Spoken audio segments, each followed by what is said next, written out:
একদিকে ২৫,৭৫২ জনের চাকরি গেল এবং এরই পাশাপাশি প্রাথমিক শিক্ষক নিয়োগের দাবিতে বিক্ষোভ হচ্ছে। আপনাদের সেই ছবি আমরা তুলে ধরবো। ইতিমধ্যেই ২০২২ সালের টেট পাস ক্যান্ডিডেট বিকাশ ভবনে বিক্ষোভ দেখাচ্ছে। তাদের দাবি হচ্ছে শূন্য পদে নিয়োগ করতে হবে, ৫০,০০০ শূন্য পদে নিয়োগ হোক, এই দাবিতেই বিকাশ ভবনে বিক্ষোভ।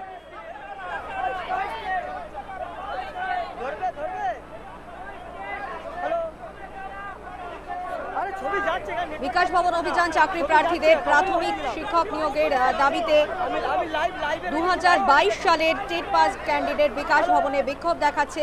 যে ছবি আপনারা এই মুহূর্তে দেখছেন, তাদের দাবি অবিলম্বে শূন্য পদের নিয়োগ করা হোক, ৫০,০০০ শূন্য পদের নিয়োগ হোক, এই দাবিতেই বিকাশ ভবনে বিক্ষোভ।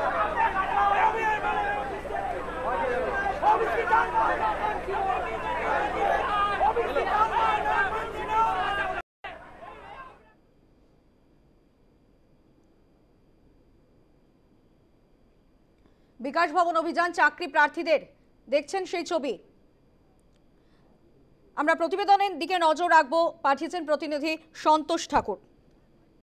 টেট পরীক্ষার্থীরা আজ বিকাশ ভবনে আসেন এবং প্রায় ৬০ থেকে ৭০ জন যারা আসেন চাকরি প্রার্থী টেট পরীক্ষার্থীরা, তারা এই চাকরি দাবিতেই তারা বিকাশ ভবন ঘেরাও করবে বলেন তারা বিকাশ ভবনের গেটের সামনে। সেই সময় বিধাননগর পুলিশের তরফ থেকে তাদেরকে আটক করা হয়, পুলিশের সাথে ধস্তাধস্তি হয়, চ্যাংতলা করে পুলিশের কর্মীরা তারা এই ২০২২ যারা টেট পরীক্ষার্থীরা তাদেরকে বাসে তুলে দেওয়া হয়, প্রিজন ভ্যান করে তাদেরকে বিভিন্ন থানায় বিধাননগরে সেখানে নিয়ে যাওয়া হয়। মূলত তারা দাবি করেছেন কি ২০২২ সালে যারা পরীক্ষা দিয়েছেন তাদের এখনও পর্যন্ত নিয়োগ করা হয়নি এবং এখনও পর্যন্ত রাজ্য সরকার যেমনটাই জানাচ্ছেন কি ১ লাখ খালি আছে জায়গা সিট এবং ৫০,০০০ যে শূন্য পদ সেই শূন্য পদে তাদেরকে নিয়োগ করা হয়, এমনটাই তারা দাবি করেছেন। কিন্তু এই দাবি দিতেই আসে বা শোনাতে এসে বিকাশ ভবনে বিক্ষোভ দেখাতে এসে বিধাননগর তরফ থেকে তাদেরকে আটক করা হয়। প্রায় ৬০ থেকে ৭০ জন যারা ২০২২ সালে যারা পরীক্ষা দিয়েছিলেন টেট পরীক্ষার্থীরা তাদেরকে আটক করে বিধাননগরে বিভিন্ন থানায় ইতিমধ্যে পাঠানো হয়েছে।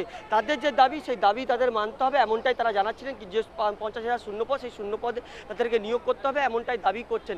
সেক্ষেত্রে দাবি বারবার তারা বিকাশ ভবন বা এসএসসি ভবনে তারা যাচ্ছেন, কিন্তু তাদের দাবি শোনা হচ্ছে না। তারা মন্ত্রীর সাথেও দেখা হয়েছিলেন, শিক্ষামন্ত্রীর সাথে, তাদেরকেও শিক্ষামন্ত্রীকেও জানিয়েছিলেন, কিন্তু শিক্ষামন্ত্রী তাদের কথা শুনিনি, এমনটাই তারা জানাচ্ছেন। কিন্তু বারবার এই ধরনের যারা তাদেরকে রাস্তায় নামতে হচ্ছে, এমনটাই তারা জানাচ্ছেন কি যতদিন পর্যন্ত তাদের নিয়োগ না হোক ততদিন পর্যন্ত তারা এই রাস্তায় নামবেন, এমনটাই বিক্ষোভ দেখাবেন, এমনটাই জানাচ্ছেন টেট পরীক্ষার্থীরা। বিধাননগর থেকে সন্তোষ ঠাকুর, নিউজ টাইম বাংলা।